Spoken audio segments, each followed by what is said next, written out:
হাসপাতালে আনার পর মৃত্যু নিশ্চিত হলেও বেশিরভাগ ক্ষেত্রেই দেয়া হচ্ছে না ডেথ সার্টিফিকেট, বরং স্বজনদের দ্রুত মরদেহ নিয়ে চলে যেতে দেয়া হচ্ছে তাগাদা। এতে হারিয়ে যাচ্ছে হাসপাতালে আনার প্রমাণও। কেন এমন হচ্ছে? অনুসন্ধানে বেরিয়ে এসেছে চাঞ্চল্যকর কিছু তথ্য। রহিমের ক্যামেরায় মশিউর অনিকের রিপোর্ট। সিলন টি রপ্তানিতে শীর্ষে।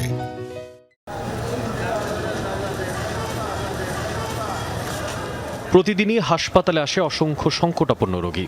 কেউ চিকিৎসা নিয়ে ফিরে যান, কারো কারো আর ফেরা হয় না। রাত ৩টা, হঠাৎ বুকে ব্যথা নিয়ে হাসপাতালে রোগী।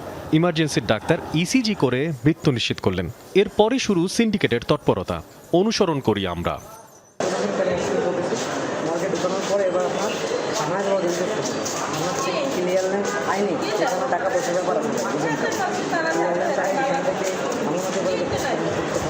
হাসপাতালের ওই ওয়ার্ড বয় আমাদের দ্রুত মরদেহ নিয়ে হাসপাতাল ছেড়ে যাওয়ার পরামর্শ দিচ্ছেন, সাথে পৌরসভা বা অন্য কোথাও থেকে সনদ নেওয়ারও পরামর্শ তার।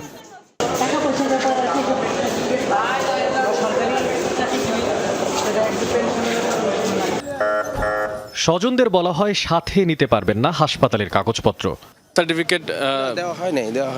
যে কাগজটাতে আপনি সিগনেচার করেছেন সেই কাগজটা আপনাকে দিয়েছে? না, ওটা উনি রেখে দিছে। ওইটাই তো ইসিজির কাগজ। উনি তো রেখে দিছে ওটা।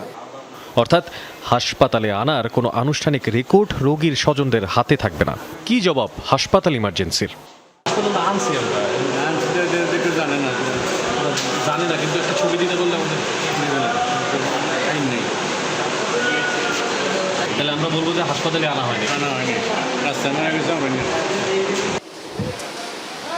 এবার সাংবাদিক পরিচয় জানতে চাই, কেন দেওয়া হয় না কোনো কাগজপত্র? ডেথ সার্টিফিকেট মানে অটোপসি দেওয়া, সেই অটোপসিটা আপনাকে পুলিশ ক্লিয়ারেন্স দিয়ে নিতে হবে।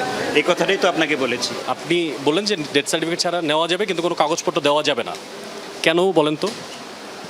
এটা পরিচালক সাহেবের যা আমাদের স্যারেরা যা বলছে তাই আমরা। এক কিশোরী গলায় ফাঁসি দিয়ে আত্মহত্যা করেছে, পুলিশ কেসও আছে।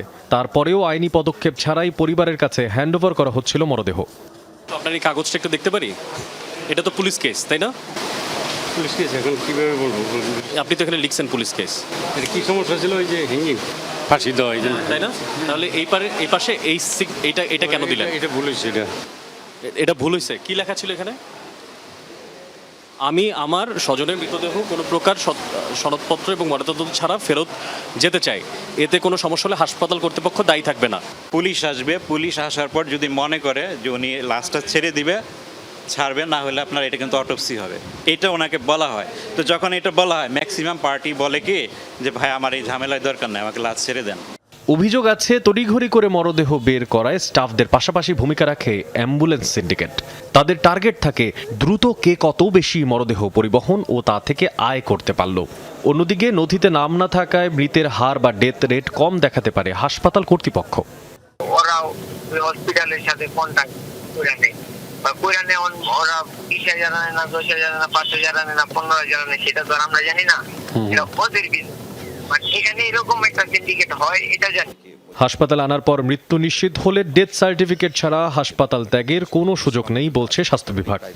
যদি ওই টিকিট ছাড়া তাকে এমনি মৌখিকভাবে বলে ছেড়ে দিলেন, এটির সুযোগ। যদি উনি কোনো ক্লু পান, ডেথের কারণ লিখবেন, আর না হলে উনি ব্রড ডেট হিসেবেই উনি ওনার ওই টিকিটের উপরেই উনি এটা সত্যায়ন করে দিবেন কিংবা উনি লিখে দিবেন। মেডিকেল এথিক্সে তরুণ ডাক্তারদের যে পদ্ধতিগুলো শেখানো হয় তারই কিছু কিছু বাস্তবায়ন করা সম্ভব হয় না হাসপাতালগুলোতে। প্রশ্ন হচ্ছে, এই নিয়মের ফাঁকে যদি কোনো অপরাধী অপরাধ করে বের হয়ে যায়, তবে তার দায় কিছুটা হলেও কি হাসপাতাল কর্তৃপক্ষের ওপরে বর্তায় না? মশিউর অনিক, যমুনা নিউজ, ঢাকা।